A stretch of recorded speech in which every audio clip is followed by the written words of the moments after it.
ساتوی پسروینو داد شهیدانو کور داد باتورانو کور داد باتورانو کور داد باتورانو کور داد باتورانو کور ساتوی پسروینو داد شهیدانو کور داد Good evening, everyone. Today is Thursday, March 6, 2025. I'm Suleiman Talash and you're watching RTA News. Let's dive into the news updates from the country and beyond. The spokesperson for the Islamic Emirates says that a new Daesh center has been established in the Mastung area of Balochistan in Pakistan. Maulavi Zabihullah Mujahid adds that the territory of Afghanistan has been cleared of Daesh and that neighboring countries are sending Daesh members to Afghanistan to carry out attacks. We have more in this report. In an interview with Maulavi Zabihullah Mujahid, the spokesperson of the Islamic Emirate stated that the Islamic Emirate has made significant efforts to combat Daesh and has successfully removed this threat from Afghan territory. He also mentioned that neighboring countries are sending Daesh members to Afghanistan to conduct attacks. Unfortunately, neighboring countries have from time to time sent Daesh members to Afghanistan and assigned them missions. Some attacks have been carried out by them. Whether these are for revenge or to use Daesh for their own goals, both are wrong. Even if the goal is to portray the region as unstable, it's also a wrongful act. We have precise information that there are Daesh bases in neighboring countries. They are supported, given instructions, and then sent to Afghanistan. Mr. Mujahid stated that they have apprehended both Pakistani and Tajik citizens involved in various security incidents, and these individuals are currently imprisoned. Tajikistani citizens have been arrested from time to time for collaborating with Daesh, and some of their citizens have joined the ranks of Daesh. They have carried out actions here, some have been arrested and others killed. Pakistan has also been involved in this, as a training center for Daesh was established in Mastung area of Balochistan. This center receives funding and it operates under the protection of the Pakistani military. It seems that Pakistan is using the Daesh phenomenon as a tool for its own purposes. Analysts allege that Pakistan is exploiting Daesh for its malicious purposes, claiming that it trains the group and organizes attacks in various countries. Pakistan is currently attempting to send the Daesh terrorist group to Afghanistan. There are reports that people are being trained under the name of Daesh in Pakistan's military bases in Balochistan and Waziristan, and they are being sent to Afghanistan to carry out destructive activities. In my opinion, Pakistan will fail in these efforts. Shahbaz Sharif, the Prime Minister of Pakistan, claimed that the planner of a Daesh attack was captured in Pakistan and handed over to the United States during the withdrawal of American forces from Kabul airport. However, CBS television reported on April 25, 2023, citing reliable American sources, that the main planner of the attack was killed in a battle with forces of the Islamic Emirate.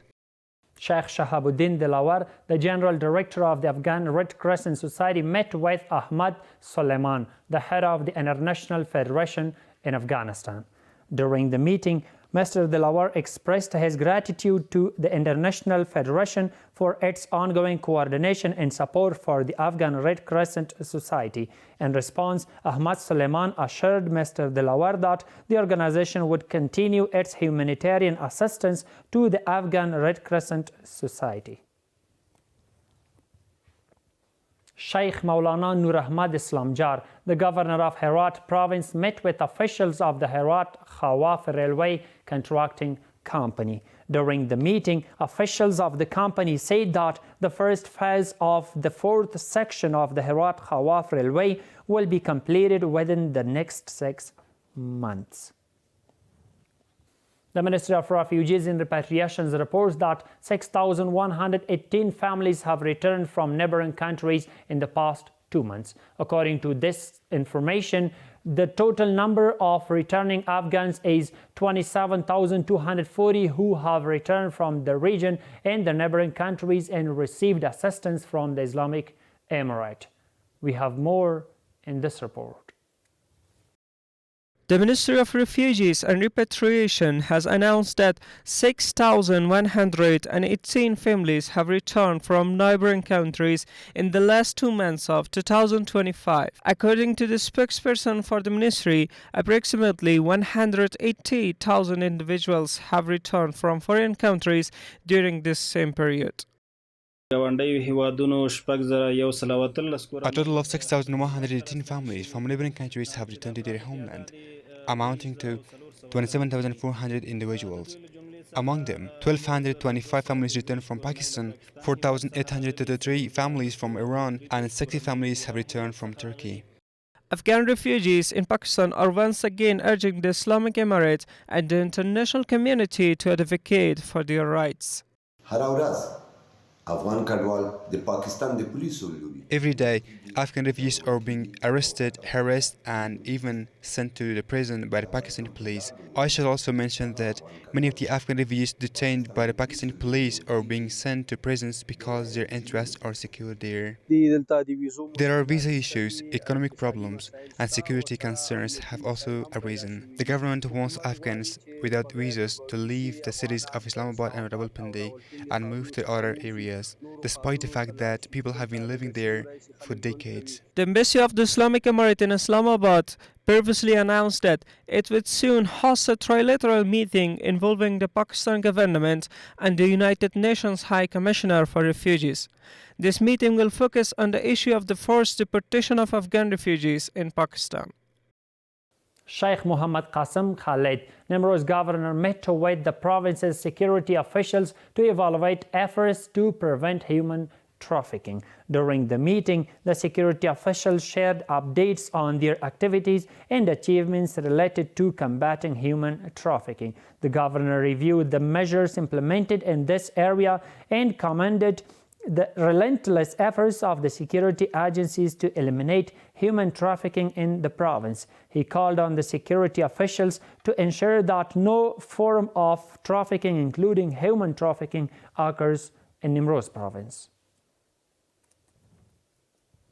The Interior Ministry reports that 1,248 police officers have graduated from the Southeastern Zone Police Education and Training Center after completing ideological, professional, and specialized courses. Additionally, the ministry states that over the past 9 seasons, a total of 9,600 police officers have received graduation certificates in various fields, including ideological, legal, and operational trainings. Hakmal Saad, the spokesperson for the Panjshir Police Headquarters, stated that due to the special compassion and kindness of Amir al-Mu'minin Hafazahullah, 582 new positions have been added to the police force in this province. Mr. Saad indicated that residents from 7 districts, including the capital city of Panjshir, Bazarak, have been recruited for these positions. Officials from the Baghlan Provincial Education Department have announced the start of reconstruction for 29 schools in Polikhumri City and Markazi Baghlan District. The General Manager of Engineering Department within the Baghlan Provincial Education Department stated that this project is being funded by the Watan Foundation for Innovation and Development with a budget of 5 million Afghanis. It's worth noting that there are a total of 541 government schools in Baghlan province, many of which either lack proper buildings or require significant reconstructions. That's all for tonight. Thank you so much for being with us. Stay with us to stay updated. Have a good night. شهیدانو کور دا د باتورانو کور دا د باتورانو کور دا د باتورانو کور دا د باتورانو کور ساتوي پسرو وینو دا د شهیدانو کور دا